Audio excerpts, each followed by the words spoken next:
everybody, how's it going? It's Jamie, Crafty DIY Guy, and I'm back. I have got some very cool home decor items for you today, and a lot of these are very, I guess you'd say, transitional. You know, there's some cool stuff that kind of swings industrial, and there's some cool things that I keep saying cool.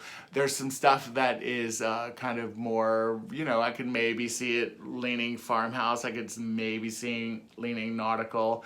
I could maybe see some of it being very outdoorsy and just kind of cool and different. So hopefully you'll like it, because I think I'm kind of cool and different, right? Maybe?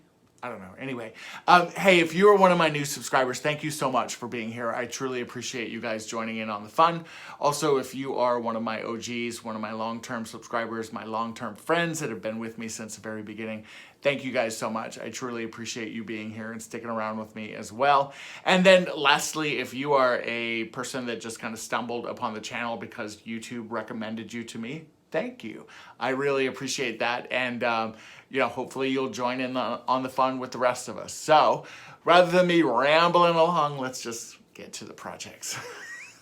I still did that wrong. I gotta perfect that. How do I do it? There we go. What's my lifeline? Right, everyone, for my first project, I'm going to pick up some of these pegs, some of these little legs from Michael's. Also, I grabbed this round disc from Dollar Tree's Crafter Square, and I did cut that little burlap twine that kind of comes in there. I'm actually going to use that hole for my first hole, and I'm going to just kind of drill down and really expand it. That way one of my pegs fits directly in there. Don't hold your drill or your piece of wood like this. Keep it flat on the table. I think I picked it up because it shakes the camera so much, but make sure you're being safe and not being a bonehead like me. You'll see that this peg fits perfectly down inside of that hole now. And then what I'm going to do is just repeat this on the other three sides of my future candle riser. And I'm just drilling the hole into each one of the sides here. And then when you flip this over, you are going to have to fill in the original hole that was created from that twine hanger, you know, that this piece of wood comes in. And then also, if you're a bonehead like me and you went too far with your drill, you'll have to also spackle over that hole as well. So go ahead and do that, let it dry, and then you can start painting it with your black Waverly ink chalk paint like I'm doing here. I love this chalk paint, by the way. After you've done that and your chalk paint has dried, then I'm going to go ahead and paint the sides and the bottom in my Waverly Antiquing wax. I love this wax. I like it better than stain. I like it better than shoe polish. I like it probably the best of anything that I'm ever wanting to kind of give that stained look to. And I'm literally just, as you can see here, painting all around the edges, all around the legs, and then also I'll do the underside of my candle base as well. And this is what it looks like when it's all done. I love this candle riser. It's something very different. It's kind of unique looking. It's kind of got an industrial vibe to it. Definitely a modern vibe. Could very easily transition to farmhouse or any other style you have. Right, everyone, for our next project, this is a little more outdoorsy, maybe something really cool for the screened-in porch. We are going to be taking some paint sticks that you can pick up at your local home improvement store. Also, one of these sun wind chimes that I grabbed from Dollar Tree. I did go ahead and remove the bell and the hanger that was on them. Also grab one of these moss sheets that you can pick up in Crafter Square. And then also this picture frame backing that's left over from another project that didn't go so well. I took my moss sheet and I just laid it down flat, and then I'm taking my paint sticks and I'm just going to mark where I'm going to cut these, because I'm actually going to be making a frame for my moss sheet. I'm using my little cutter here from Slice. I love this guy. The tip is actually ceramic, so it won't cut me, but it'll definitely cut through these sticks. And as you can see, I'm just gonna go ahead and score each one of those sticks kind of right along that line that I drew with my ruler. I'm gonna go back and forth, like two to three times. Maybe I did it 4. I lost count. And then I'm going to take my lineman's pliers here and just simply snap this right off. Then I'll repeat that on the other 4 sticks. So now that I've got my 4 sticks kind of laid out, I am going to create some little braces that will help hold everything together. Again, I'm just going to take my slice cutter and I'm just going to slice through those popsicle sticks and just break it with my lineman pliers again. And that will give me enough little pieces to go ahead and put those on each one of these corners on the four corners, and then I'll have a few extra pieces that I'll use to help secure the moss sheet into place as well. And once that has dried, I'm going to go ahead and just glue the picture frame backing to my sheet moss and to the back of my frame. I'm doing this because that picture frame backing is black, and what's going to happen is it's going to actually help keep that moss in place, but it's also going to provide a really nice backdrop for that moss. Because that moss is somewhat see-through, you can see here with that black picture frame how it really helps keep that moss nice and dark and green and very rich looking. So then I'm going to take my sun and just kind of figure out the placement of where I want this to stick.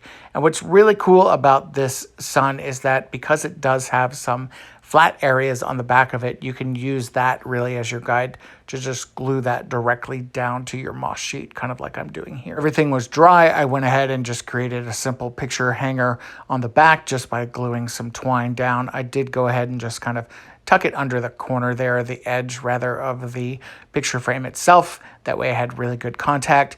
Then I decided I didn't really like the plain wood. So I went ahead and I played a little dangerously, and I took my Waverly wax and just kind of lightly coated the edges of my border, giving me a beautiful rich color that I really, really liked when it was done.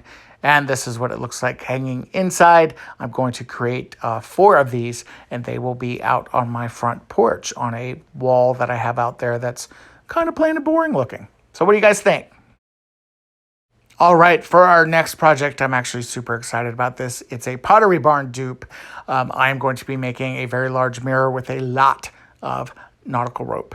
You're also going to grab some of these paint sticks. If you can pick these up in bulk, I highly recommend it. I use them for a lot of projects.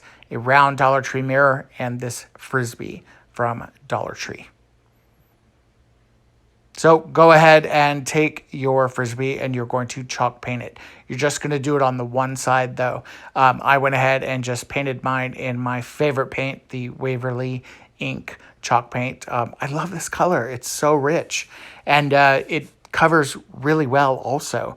For this one, I just did one coat on the front. The reason why I'm just doing the one coat is you're going to end up covering it up anyway.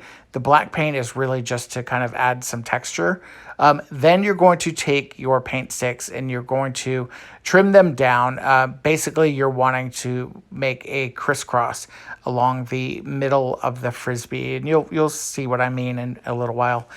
Then I went ahead and stained mine with my Waverly ink antiquing wax, but then you'll see later on I decided to change it up again. So you could do this or not do this. I wiped off any of that excess wax just to kind of give me that kind of cool, kind of rusted out look that I like. I don't know why I said rusted out. Now for the most tedious part of this project, but it's definitely doable. You're going to glue nautical rope all the way around this Frisbee. I recommend doing it in smaller bunches versus the incredibly large bunch that I started off with here. Take a Dollar Tree clip, glue down that piece of rope, and then clip that little sucker into place and keep it on there until that is good and solid. You may even want to keep it on there while you're wrapping the rope around. So as you can see here, I am working my way around with that excessively large bundle of nautical rope and kind of squeezing it into place, putting a little bit of glue on each kind of section as I go around, and then eventually I've got this here. Now you can see that there's some spaces here that need to be filled in. This is really easy to do. Just take some pre-cut nautical rope and you're going to literally just put some glue in there. You're going to squeeze that rope down in between those bundles and then glue it on the back side. You could use another clip if you needed to help hold this into place until it's dry. Super cool looking though, isn't it? I'm really, really excited about this mirror. Once everything is good and dry, then you're going to take a lighter, my favorite part, and just burn off all of those frayed edges on your rope mirror. You do want to do this, if you choose to do this part, before you go on to the next steps, because once you get everything kind of glued down to this, you're not going to really be able to set it on fire like you can here. And it's just kind of fun too, but obviously be very careful. Now it's time to go ahead and start assembling that center part. So you're going to take your sticks. You can see here that I just stained them on one side, and you're going to glue a cross pattern it's like a cross pattern across the center of your rope mirror or your rope frame, I guess I should call it right now. And you'll join those two ends, and then you'll put a support or a smaller piece of popsicle stick across there like so, and then you'll also repeat this on the other two sides like so. Make sure that these are glued in nice and strong, and this is nice and sturdy before you move on to the next step. All right, you guys, so this is when I decided to do something different with those sticks. I had stained them with the Waverly Antiquing Wax, and then I decided that I didn't like the brown on top of the brown, and I wanted a little bit more contrast. So I'm taking some painter's tape, and I'm just going to mark off the rope part and just keep that nice and safe. And then I'm going to take my Waverly ink chalk paint and paint those brown sticks black. And then I just took a small paintbrush and just kind of touched up any of those smaller areas that the sponge brush didn't get into, kind of right below that rope. Then I took my small round mirror and just glued it down to the center. And this is what the finished product looks like. Again, I love this mirror. Super obsessed with it. I think it's going to look amazing in my nautical bathroom. I think it could look really cool as an industrial piece. I think there's a lot of really neat versatility with this one. All right, you guys, thank you so much for watching. I hope you enjoyed this video. If you did, please give me a thumbs up and remember to subscribe to my channel. Thanks so much. Take care.